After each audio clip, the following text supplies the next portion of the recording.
Ada apa dengan WHO ini? Meremehkan sumber daya manusia Indonesia atau memang dapat pesanan dari oknum yang ingin menghancurkan Indonesia? Berkali-kali WHO seakan-akan menginjak kehormatan bangsa karena sangat terbaca WHO tidak percaya terhadap pemerintah dan kemampuan bangsa Indonesia dengan berbicara kepada publik hal-hal yang bikin kecemasan, terlebih untuk membuat kepanikan di negeri ini. Berikut rincian kejadiannya.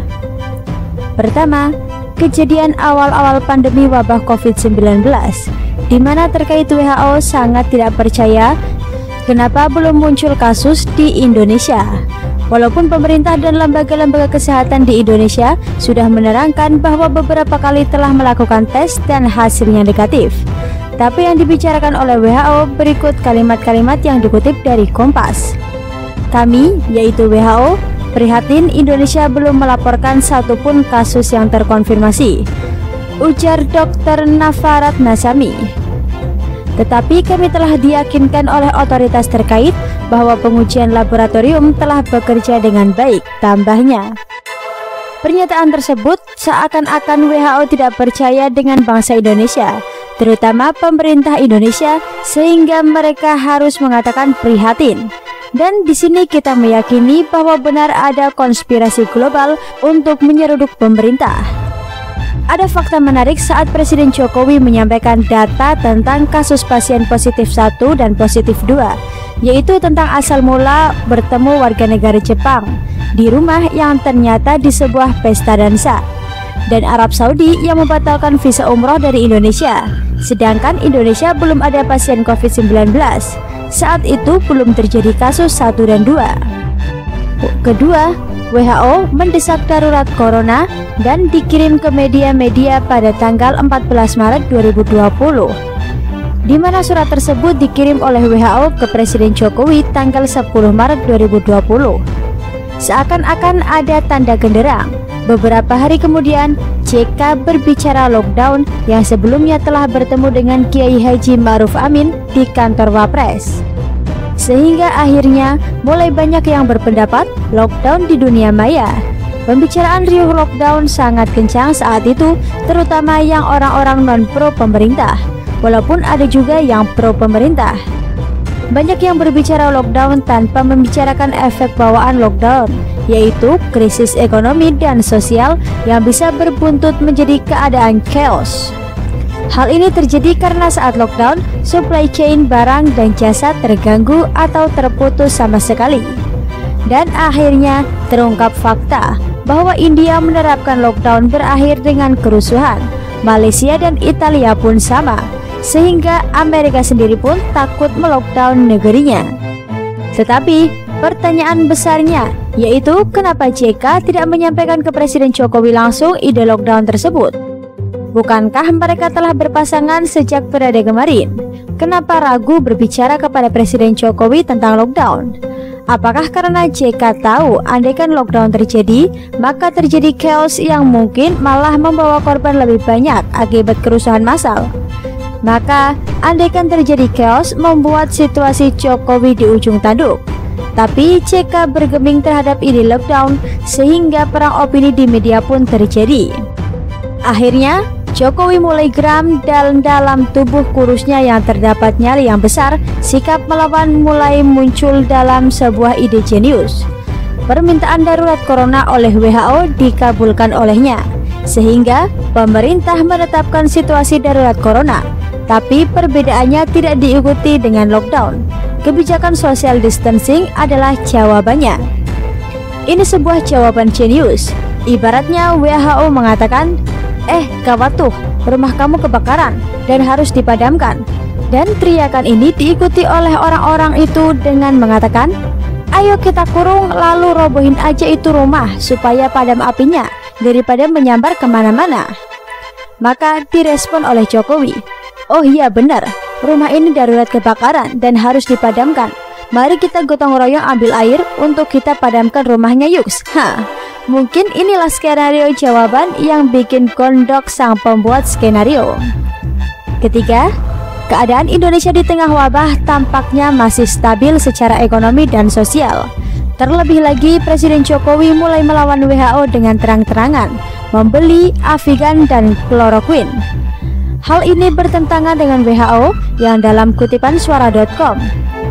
Untuk kloroquine, tidak ada bukti bahwa itu adalah pengobatan yang efektif saat ini, kata Jenner dalam sebuah konferensi pers. Langkah Presiden Jokowi sangat strategis karena tidak mau banyak rakyat Indonesia yang harus meninggal andaikan ia pasrah dan bermain defensif.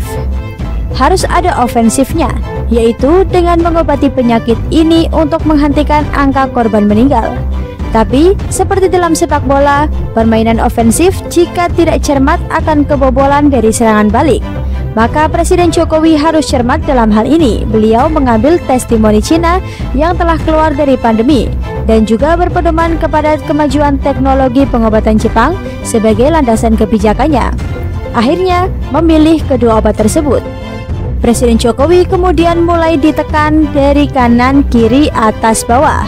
Mulai dari ibu kota Jakarta yang digawangi Gubernur Anies Baswedan dengan kebijakan pembatasan angkutan yang berdampak makin banyak kerumunan orang sehingga pandemi menggila di Jakarta, serta operasi manggung sang gubernur tentang masker, 283 jenazah dan kenaikan jumlah makam warga yang meninggal, serta teriakan buzzer oposisi dengan kasus APD dan alat kesehatan medis lainnya, membuat Presiden Jokowi dihujani serangan sporadis. Tapi Presiden Jokowi melalui Sri Mulyani melancarkan serangan balik, yaitu wacana darurat sipil dan alokasi APBN 500 triliun untuk penanganan wabah COVID-19. Ini merupakan serangan paripurna dengan konsep darurat sipil di mana Presiden memegang komando tertinggi serta mempunyai logistik kuat. 500 triliun bukan hal mudah menumbangkannya. Malahan ini akan jadi gempuran hebat ke arah lawan politiknya, termasuk oposisi global.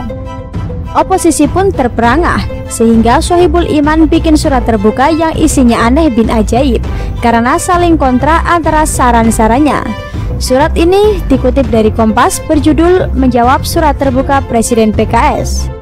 Kepiawaian Presiden Jokowi dalam mengelola krisis sungguh mengagumkan.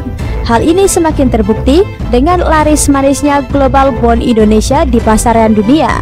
Berbeda dengan krisis tahun 98, laris-manisnya Global Bond Indonesia merupakan bukti kuat fundamental ekonomi Indonesia sangat kuat dan kemungkinan besar menjadi kenyataan prediksi beberapa analisis ekonomi bahwa China dan Indonesia setelah krisis ini menjadi raksasa ekonomi dunia yang berdampingan dengan Eropa dan Amerika, atau mungkin menggantikan negara-negara barat itu. Tapi jangan senang dulu, WHO pun tidak tinggal diam dengan situasi ini. Presiden Jokowi harus waspada di saat WHO mengatakan Indonesia akan menjadi epicentrum baru COVID-19. Pernyataan ini sedikit banyak akan mempengaruhi investor yang akan berinvestasi di Indonesia. Tapi bukan hanya itu.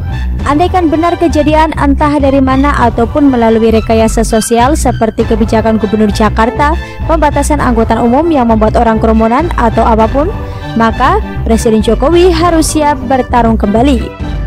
Dan senjata Presiden Jokowi yaitu melalui Profesor Amin Subandrio harus sudah siap dan bisa digunakan saat itu juga, di mana Presiden Jokowi memerintahkan khusus kepadanya membuat vaksin COVID-19 sendiri di Indonesia melalui Eijkman serta BUMN Farmasi Bio Farma. Bukan hal mudah dan tanpa hambatan pembuatan vaksin tersebut, karena sebelumnya Indonesia di bawah Kemenkes Siti Fadilah saat pemerintahan SBY terbukti sulit. Beliau saat itu ingin Indonesia membuat vaksin flu burung sendiri dan juga berjuang demi Indonesia di kasus laboratorium Namru milik Amerika Serikat dengan melawan WHO, akhirnya harus tersingkir dan saat ini berakhir di jeruji besi. Tapi kita yakin Presiden Jokowi bukanlah orang sembarangan. Dia adalah sang hayam wuruk Raja Majapahit era baru ini. Dia cerdik memainkan langkah caturnya untuk menyelamatkan rakyat Indonesia dan membawa Indonesia ke zaman kejayaannya kembali seperti sang hayam wuruk yang membawa Majapahit berjaya di Asia.